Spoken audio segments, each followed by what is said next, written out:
दोस्तों, एक बार फिर से आपका बहुत बहुत स्वागत है आपके अपने संस्कृत अध्ययन चैनल मंत्र मनीषी पर। यह चैनल संस्कृत विद्यार्थियों को ध्यान में रखकर बनाया गया है। आज हम अथर्ववेद संहिता को पढ़ेंगे। अथर्व संहिता को पढ़ेंगे। देखो, निरुक्तकार यास के अनुसार थर्व धातु किस अर्थ में? गति अर्थ में, गत्यर्थक। जो निरुक्तकार यास है ना, उन यास के अनुसार थर्व धातु किस अर्थ में? गत्यर्थक में। और अथर्व का अर्थ गतिहीन या स्थिरता युक्त है। कैसे हो गया? देखो, थर्व धातु तो क्या है? गति। और थर्व के आगे क्या लग गया? ए। तो अथर्व मतलब गतिहीन, गति से रहित। तो क्या हो गया? स्थिरता युक्त। तो यास्क ने क्या कहा है? निरुक्तकार यास्क ने जो अथर्व संहिता है उसमें जो अथर्व है उसका अर्थ क्या है? क्योंकि उन्होंने थर्व धातु का अर्थ क्या बताया है? गत्यर्थक मतलब गतिशील। तो थर्व धातु के आगे ए लग जाने से क्या हो गया? उसका अभाव। तो क्या होगी वो? गतिहीन। इसलिए उसका अर्थ क्या है? स्थिरता युक्त, ठहरी हुई। आगे देखो, गोपत ब्राह्मण के अनुसार अथर्वा शब्द अथर्वाक शब्द का संक्षिप्त रूप कहा गया है। किसका? अथर्वाक शब्द का संक्षिप्त रूप कहा गया है। इनके अनुसार इसका अर्थ किया गया कि समीपस्थ, पास से ही आत्मा को अपने अंदर देखना। किसी चीज को पास से ही, नजदीकी से ही अपने अंदर आत्मा का साक्षात्करण करना, संक्षिप्तीकरण करना, ये क्या है? अथर्ववेद। इस अभिप्राय के अनुसार अथर्ववेद संहिता है जिसमें आत्मा को अपने अंदर देखने की शिक्षा या शक्ति है। इस प्रकार अथर्व का क्या अर्थ हुआ? स्थिरता युक्त मतलब ठहरी हुई, और नजदीकी से, यह पास से हम उसका साक्षात कर सकते हैं, अपनी आत्मा का ही समीप से अपनी आत्मा को देख सकते हैं। वह शिक्षा ही या वह शक्ति क्या है? अथर्व संहिता है। इसका ऋत्विक देखो, ऋत्विक क्या है? ब्रह्मा, उपवेद, ब्रह्मवेद, अपर नाम, ब्रह्मवेद, अपर नाम। अथर्ववेद को दूसरे किस नाम से कहा जाता है? ब्रह्मवेद से। मुख्य आचार्य कौन है? सुमंतु और देवता सोम। गोपत ब्राह्मण में अथर्ववेद के 5 उपवेद और बताएं। क्या बताएं? 5 उपवेद और बताएं लघु। देखो कौन कौन से? सर्प, असुर, इतिहास, पुराण और पिशाच। ये क्या है? किसके अनुसार है? गोपत ब्राह्मण के अनुसार। ध्यान रखना, किसके अनुसार है? गोपत ब्राह्मण के अनुसार।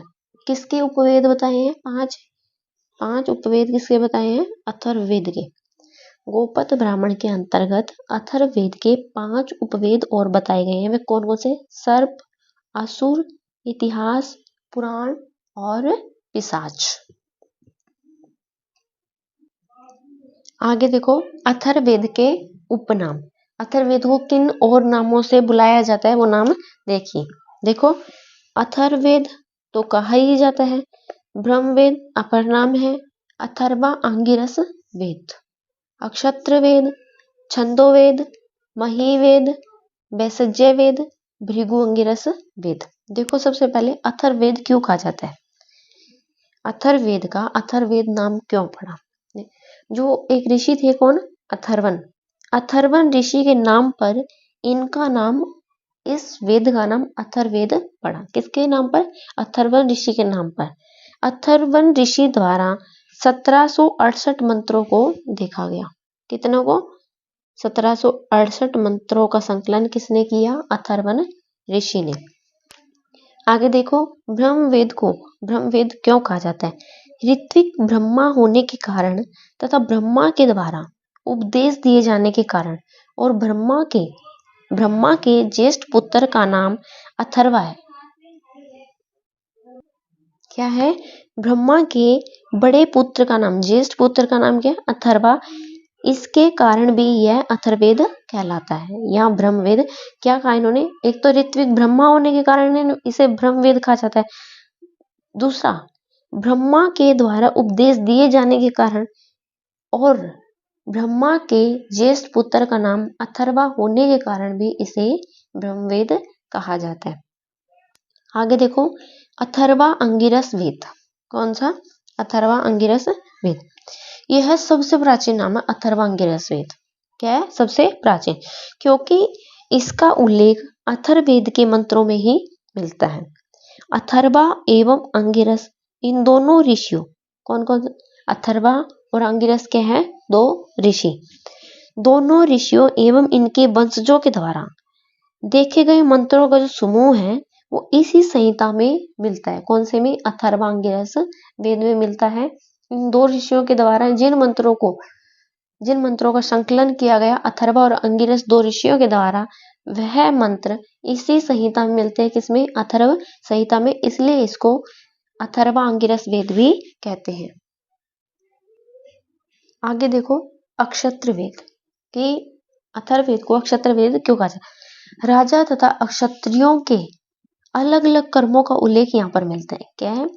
राजाओं का और अक्षत्रियों के अलग अलग कर्मों का यहाँ उल्लेख मिलता है, इसलिए इसे अक्षत्र वेद भी कहते हैं। आगे देखो, छंदोवेद। छंदोवेद क्यों कहते हैं?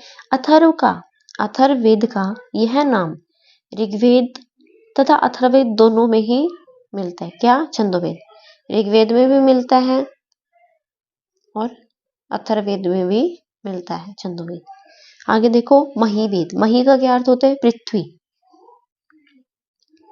अथर्ववेद के 12वें कांड में, किसमें? 12वें कांड में पृथ्वी की महत्ता का वर्णन है। किसमें? 12वें कांड में पृथ्वी का अत्यधिक वर्णन किया गया है, इसलिए इसे पृथ्वी सूक्त भी कहते हैं। किसे? महिवेद को। इसलिए इसे महिवेद कहा जाता है। आगे देखो, वैसज्य वेद। अब आगे देखो, वैसज्य वेद औषधियों का विशेष रूप से वर्णन होने के कारण इसे वैसज्य वेद भी कहते हैं। आगे देखो, भृगु अंगिरस वेद। भृगु ऋषि और अंगिरस ऋषि के द्वारा मंत्रों के देखे जाने के कारण इसे भृगु अंगिरस भी कहते हैं। अब आगे देखो, अथर्ववेद की शाखाएं। अथर्ववेद की कितनी शाखाएं हैं और हमें अभी वर्तमान में उन शाखाओं में से हमें कितनी शाखाएं उपलब्ध है? पतंजलि महाभाष्य के अनुसार 9 शाखाएं हैं। किसके अनुसार? पतंजलि महाभाष्य के अनुसार कितनी शाखाएं हैं? 9। शौनक कृत चरणव्यूह तथा सायण भाष्य भूमिका में भी अथर्ववेद की 9 शाखाओं का उल्लेख मिलता है। क्या है? पतंजलि महाभाष्य में भी 9 शाखाएं हैं और शौनक कृत चरणव्यूह तथा सायण भाष्य भूमिका में भी अथर्ववेद की 9 शाखाएं हैं। कौन कौन सी? देखो, पेपलाद, तौद, मौद, शौनकीय, जाजल, जलद, ब्रह्मवद, देवदर्श, चारणवेद। ये क्या है? 9 शाखाएं। कौन कौन सी? पेपलाद, तौद, मौद, शौनकीय, जाजल, जलद, ब्रह्मवद, देवदर्श, चारणवेद। 9 शाखाएं हमें पतंजलि महाभाष्य कृत में और शौनक कृत चरणव्यूह में और सायण भाष्य भूमिका में हमें ये 9 शाखाएं मिलती है।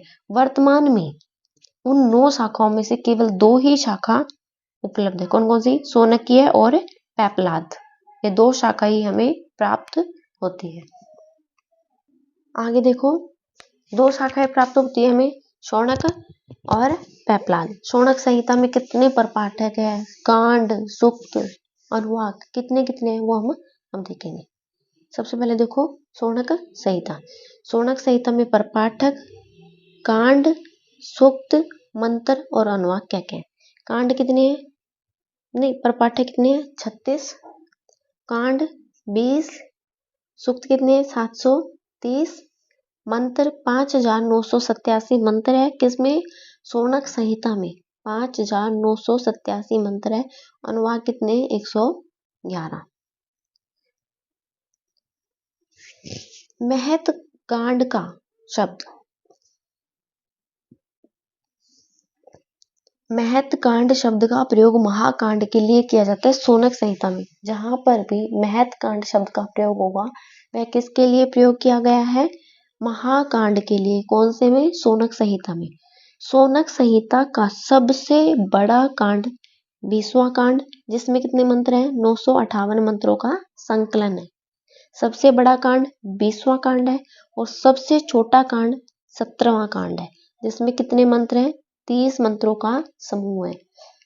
अथर्ववेद का 15वां तथा 16वां कांड पूरा गद्य में है। नोट करके लिख लो कि शौनक संहिता का सबसे बड़ा कांड 20वां कांड है, क्योंकि उसमें 958 मंत्र हैं। सबसे छोटा कांड 17वां कांड है, जिसमें केवल 30 मंत्र हैं। अथर्ववेद का 15वां और 16वां कांड पूरा क्या है? गद्य में है। और जो संपूर्ण अथर्ववेद है ना, अथर्ववेद का लगभग 50वां भाग है ना, 1200 मंत्र, लगभग 1200 मंत्र ऋग्वेद से संग्रहित है। किससे? ऋग्वेद से। लगभग कितने मंत्र? 1200 मंत्र संपूर्ण अथर्ववेद के, लगभग 1200 मंत्र ऋग्वेद से संग्रहित है। कुछ विषय वस्तु लिख लो कि किसमें क्या है, कि अथर्ववेद में 20 कांड है, तो 20 कांडों में क्या क्या हुआ है। जो पहला कांड है ना, उसमें पास मोचन, श्रम प्राप्ति तथा विविध रोगों से छुटकारा पाने के प्रयोग किए जाने वाले मंत्र है। किससे? बीमारी से और रोगों से, श्रम प्राप्ति, पास मोचन, इस प्रकार के जादू टोनों से छुटकारा पाने के मंत्र है। राष्ट्र समृद्धि तथा राष्ट्राभिवर्धन सूक्त इसी में ही है। किसमें? अथर्ववेद में। कौन सा? राष्ट्र समृद्धि के लिए जो राष्ट्राभिवर्धन सूक्त है वो इसी से लिया गया है, अथर्ववेद के पहले कांड से, जिसमें से जो पहले कांड का 29वां सूक्त है। किसका? जो राष्ट्राभिवर्धन सूक्त है ना, पहले कांड का 29वां सूक्त है। कौन सा? राष्ट्राभिवर्धन सूक्त। इसमें राष्ट्राभिवर्धन में कितने मंत्र हैं? 6 मंत्र हैं और सभी मंत्रों को अनुष्टुप छंद में लिखा गया है। राष्ट्राभिवर्धन में 6 मंत्र है और उन 6 मंत्रों को अनुष्टुप छंद में लिखा गया है। इसके ऋषि वशिष्ठ हैं तथा देवता कौन है? ब्राह्मणस्पति। ठीक है, ब्राह्मणस्पति। दूसरा कांड देखो, रोग निवृत्ति, कृमि नाशन, शत्रु तथा दीर्घायु संबंधी मंत्र है। और तीसरे कांड में राजकर्म से संबंधित मंत्र दिए गए हैं, मतलब ज्यादा बड़ा नहीं है। चतुर्थ कांड ब्रह्म विद्या, ब्रह्मोदन तथा राज्याभिषेक के बारे में बताया गया और इससे संबंधित मंत्र है। और जो एक सूक्त है ना, वृष्टि सूक्त है और वरुण सूक्त। 15वां सूक्त है वृष्टि सूक्त और चौथे कांड का 16वां सूक्त है, वो कौन सा है? वरुण सूक्त। 5वें कांड में सर्प विषनाशन का प्रयोग है। 6ठ कांड में बुरे स्वप्नों को नष्ट करने, जो हम रात को सोते हैं, जिस अवस्था में सोते हैं, जो हमें स्वप्न आते हैं, बुरे ख्याल आते हैं सोते समय रात को, उन बुरे स्वप्नों को नष्ट करने, अन्न समृद्धि के मंत्र, पति को वश में करने के मंत्र 6ठे कांड में दिए गए हैं। 7वें कांड में देखो, आत्मा, मणि तथा विराट ब्रह्म से संबंधित मंत्र प्राप्त होते हैं। और 8वें कांड में हमें ये सेम ही विषय वस्तु मिलती है कि कौन सी? आत्मा और विराट ब्रह्म से संबंधित मंत्र 7वें और 8वें में, दोनों में यही प्राप्त होते हैं। आगे देखो, 9वें कांड में मधु विद्या, अतिथि सत्कार, ये कौन से कांड में दिया गया है? हमें 9वें कांड में। और 10वें कांड में हमें दिया गया है गो सूक्त और जो काल सूक्त हमारे चल भी रहा है, गो सूक्त और काल सूक्त। गो सूक्त है 10वें मंडल का 10वां सूक्त। कौन सा? गो सूक्त। और काल सूक्त है 10वें मंडल का 53वां सूक्त। काल सूक्त में कितने मंत्र हैं? 10। देखो, काल सूक्त 10वें मंडल का 53वां सूक्त है, 10 मंत्र हैं और ऋषि कौन है इसके? भृगु। देवता काल ही है। ठीक है, आगे देखो 11वां कांड, भूमि का महत्व बताया गया। 11वें कांड में पृथ्वी सूक्त है। मंत्र कितने हैं? सबसे बड़ा सूक्त ऐसा है जिसमें 63 मंत्र चल रहे हैं। कौन सा सूक्त है वो? पृथ्वी सूक्त। और कौन से में है वो? 11वें कांड में पृथ्वी सूक्त। 63 मंत्र है और पृथ्वी सूक्त के ऋषि कौन है? अथर्वा और देवता पृथ्वी ही रहेंगे। 13 से 18 कांडों को एक विषयी कांड भी कहा जाता है, ये नोट करके लिख लो। इसे 13 से लेकर नीचे 13वें कांड से लेकर 18वें कांड तक को एक विषय कांड भी कहा जाता है। अब देखो 13वां कांड, 13वें कांड के रूप में 13वें ब्रह्मा के रूप में रोहित का वर्णन करता है। किसका? सूर्य का वर्णन करता है। 14वें कांड में प्रधानतया विवाह संस्कार का वर्णन है और 14वें कांड को विवाह कांड भी कहा जाता है। विवाह से संबंधित मंत्रों का प्रयोग किया गया है, इसलिए इसे विवाह कांड भी कहते हैं। 15वां कांड देखें, इसमें व्रात्य रूप में ब्रह्मा का विवेचन किया जाता है, इसलिए संपूर्ण 15वां कांड व्रात्य संज्ञक कहलाता है। 16वां कांड दुःस्वप्न मतलब बुरे स्वप्न निवारण विषयक मंत्रों का संग्रह है। 17वें भी ऐसे ही है। 18वां 13 से लेकर 18 कांड को क्या कहा जाता है? एक विषय कांड, क्योंकि समान विषय उनमें पितृमेध मंत्रों का संकलन, अतः श्राद्ध कांड कहते हैं। 19 कांड वैशज्य राष्ट्रवृद्धि यज्ञ नक्षत्र काल से संबंधित मंत्र है। 20 कांड सोम याग के लिए आवश्यक मंत्र। इंद्र स्तुति किसमें? 20वें कांड में।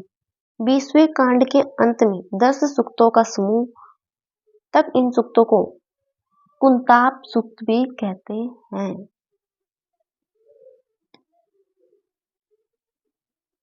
कुंताप सूक्त का अर्थ क्या होता है? दानी राजाओं की प्रशंसा करना।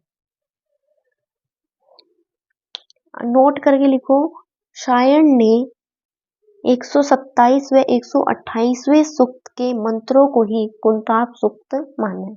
किसे? 127वें और 128वें सूक्त के मंत्रों को ही केवल कुंताप सूक्त माना है, जिसमें केवल कितने मंत्र हैं? 30 मंत्र। एक और चीज लिखो, 19वें और 20वें कांड को कुछ विद्वान खिल कांड भी कहते हैं। किस किसे? जो 19वां अंतिम का जो 19वां और 20वां कांड है ना, कुछ विद्वान उसे खिल कांड भी कहते हैं। ये थी हमारी शौनक संहिता की विषय वस्तु। अब आगे देखो पेपलाद संहिता।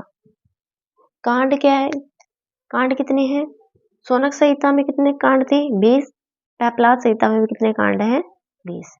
सूक्त 1926। शौनक संहिता में सूक्त कितने थे? 730। मंत्र कितने थे उसमें? 5987 और पेपलाद संहिता मंत्र कितने? 8000 लगभग। रचयिता कौन है? पेपलाद। सबसे पहले ये देखो कि पेपलाद संहिता वह कौन सी लिपि में लिखी गई है और उसे कहाँ से प्रकाशन करवाया है। देखो पेपलाद संहिता कश्मीर से शारदा लिपि में हमें प्राप्त होती है। किसमें? पेपलाद संहिता कश्मीर से शारदा लिपि में हमें प्राप्त होती है। कश्मीर के तत्कालीन नरेश ने 1875 में, किसमें? 1875 में उस प्रति को प्रसिद्ध जर्मन विद्वान डॉक्टर रोथ को उपहार रूप में भेज दी। ठीक है। उस संहिता का ब्लूमफील्ड ने 1901 में प्रकाशन करवाया। कहां से? अमेरिका से।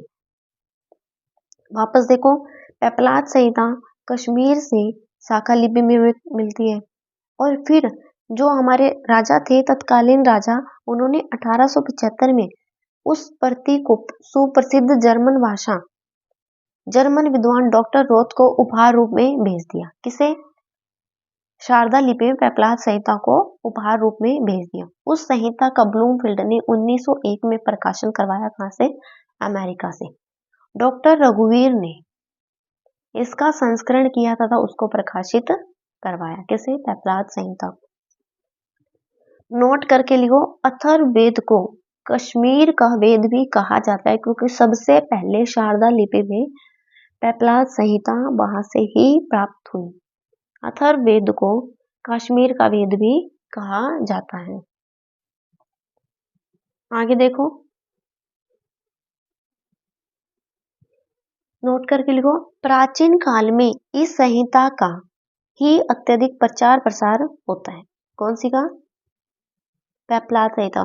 क्योंकि महाभाष्य के प्रथम आनिक में जो मंत्र दिखाई देते हैं वह पेपलाद शाखा के, जो हमें पतंजलि महाभाष्य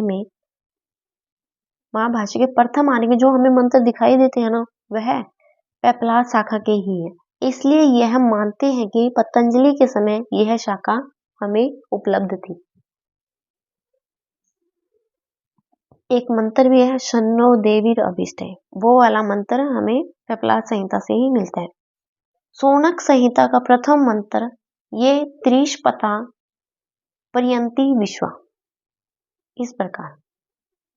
आगे देखो, अथर्ववेद के केवल 20वें अध्याय में वैदिक याग, अथर्ववेद के केवल 20वें अध्याय में वैदिक याग है, जिन्हें श्रोत याग भी बोलते हैं। अथर्ववेद दार्शनिक वेद तथा विश्व कोश है। क्या है? अथर्ववेद दार्शनिक वेद तथा विश्व कोश है।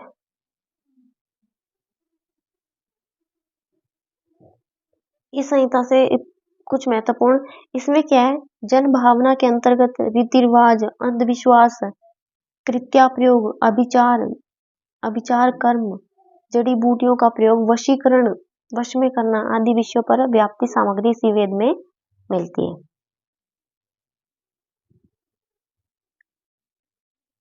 आगे देखो, अथर्ववेद के भाष्यकार कौन कौन है? अथर्ववेद का एकमात्र भाष्य है सायण का ही भाष्य हमें मिलता है। किसका? सायण का ही भाष्य हमें मिलता है। यह भाष्य अथर्ववेद की शौनकीय शाखा पर आधारित है। कौन सी शाखा पर आधारित है? सायण का केवल एक ही भाषा हमें मिलता है, और वह भी कौन सी शाखा पर आधारित है? शौनकीय शाखा पर आधारित है। अथर्ववेद का जर्मन भाषा में अनुवाद करने वाले विद्वान ए वेबर है। अथर्ववेद का जर्मन भाषा में अनुवाद करने वाले विद्वान ए वेबर है। इन्होंने सबसे पहले थियोडोर वेनफे आफ्रेक्ट की सहायता से 1850 ईस्वी में यह अनुवाद शुरू किया। किसकी सहायता से किया इन्होंने? सबसे पहले थियोडोर वेनफे आर्टफ्रेक्ट की सहायता से 1850 में ही अनुवाद करना शुरू कर दिया था। RTH ग्रिफिथ ने इन्होंने अथर्ववेद का पूरा पद्य अनुवाद किया है। RTH ग्रिफिथ ने अथर्ववेद का संपूर्ण अथर्ववेद का पद्य अनुवाद किया है। इस प्रकार हमारी अथर्व संहिता पूर्ण होती है। इसके बाद हम ब्राह्मण साहित्य को पढ़ेंगे। जयतु संस्कृतम जयतु भारतम। वीडियो को लाइक, चैनल को सब्सक्राइब करें। देखते रहिए आपका अपना मंत्र मनीषी।